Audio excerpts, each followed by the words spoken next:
Ready to get back to Immanuel Kant. Last time was purely introductory, trying to get a handle on his project, and then on some terminology. And what we were doing then really covered about the first 10 pages of the selection we have in Kaufmann from the Critique of Pure Reason. I hope in your reading you've discovered the similarity. Not much point in my trying to say that unless it helps introduce you to that material. Today we want to look at his epistemology, his theory of knowledge, which will cover the two sections of the critique that he labels the transcendental aesthetic and then the transcendental analytic. The aesthetic having to do with sense perception, and the analytic having to do with understanding. It's because of concepts that we have in the understanding that we're able to make judgments. It's because of the a priori structures of perception that we're able to have clear perceptual ideas, sense perceptions, clear and distinct ideas of that sort. So keep that distinction clear. You notice that in the transcendental analytic, dealing with understanding, we're dealing with the faculty of thinking as distinct from the faculty of sensing. And that, I would think, is sufficient in itself to distinguish the two. His point is that we don't start thinking in generalized or abstract terms about the natural world or the self, or even start thinking about God without having at least some input from the faculty of sensing, which precedes understanding. So that you find that Kant says that concepts without percepts are empty, and percepts without concepts are blind. You see, if a concept is an abstract general idea, and we've heard about abstract general ideas from Locke and Berkeley and Hume, concepts like cause and effect, like substance. But those concepts, those abstract general concepts, are empty, have no content, apart from percepts. That is to say, particular sense perceptions. But on the other hand, percepts without concepts are blind. You see, they have no meaning. They don't know where they're going. They don't contribute to anything. So we have to not only distinguish the faculty of sensing from the faculty of thinking, not only distinguish sense representations from abstract ideas, but we have to recognize that the sense representations are prerequisite for developing abstract ideas. They're connected. Now, having said that, you can perhaps get a handle on this terminology that I've put over here, which he spells out in a particularly dense section.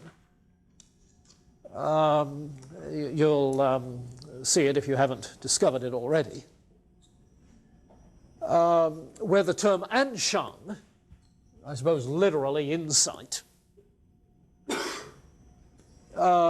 is the term that's usually translated intuition, where intuition is awareness. Whatever it is we're directly aware of is known by intuition. And of course, in the tradition since Locke, what we're directly aware of is our own ideas.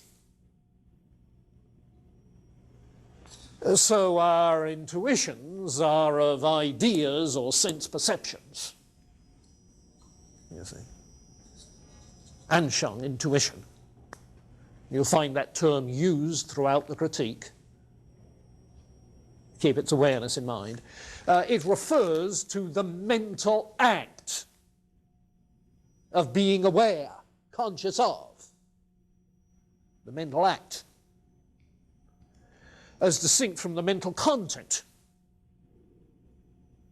which is what John Locke called an idea, a representation of something external.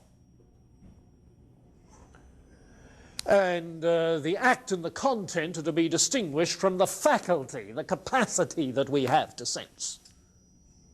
Sinnlichkeit, the faculty. Sensibility is the way it's translated, which isn't a very good English term considering how we use the word sensible. It's not a very sensible term in that sense of sensible.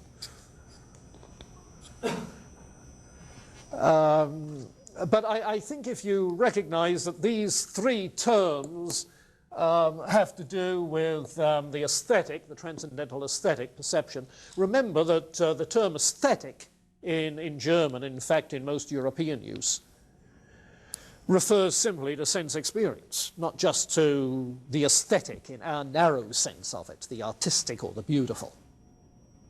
You see. But in the literal sense of the Greek verb aisthanomai, which the Greeks present realize means to perceive. The barbarians pick that up along the way.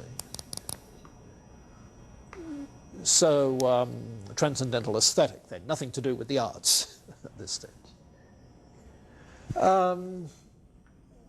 Okay, so that is distinct from the transcendental analytic. Verstand is the term for understanding.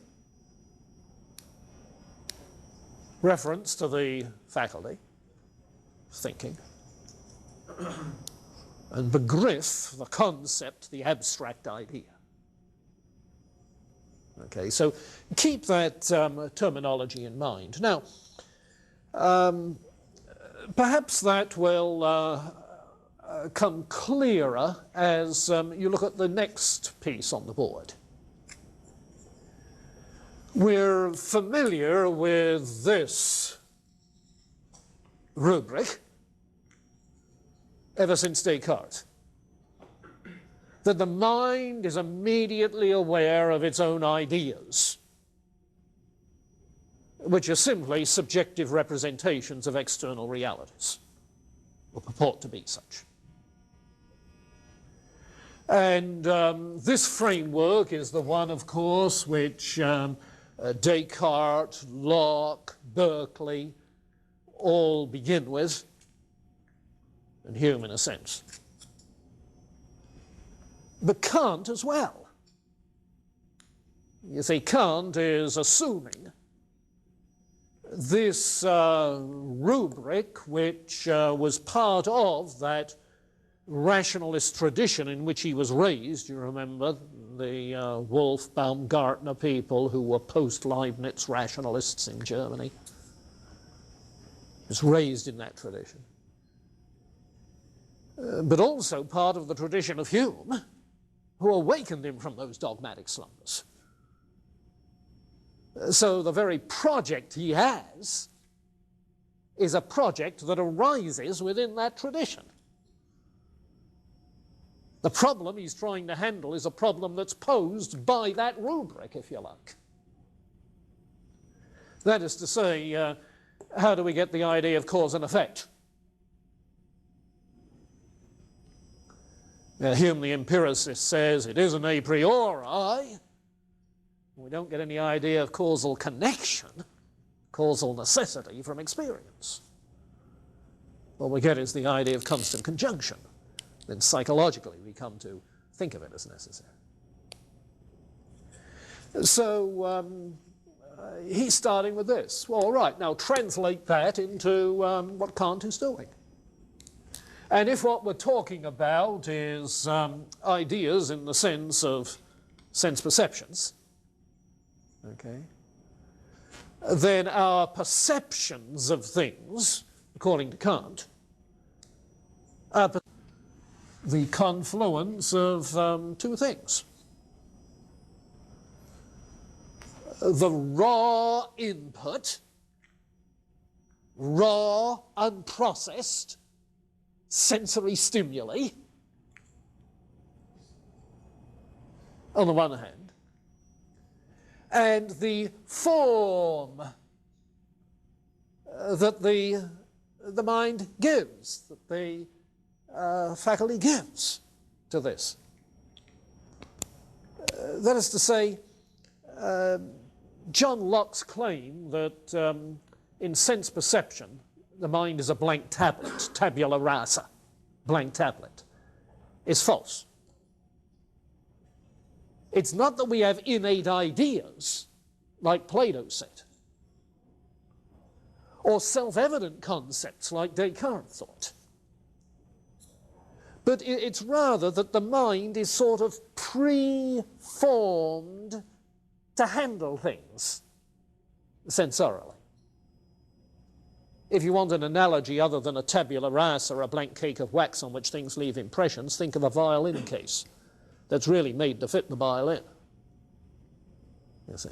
Or think of an ice cube tray, better still, into which the raw, unprocessed sensory input flows and comes out, shaped, formed, so that you can get a mental handle on it.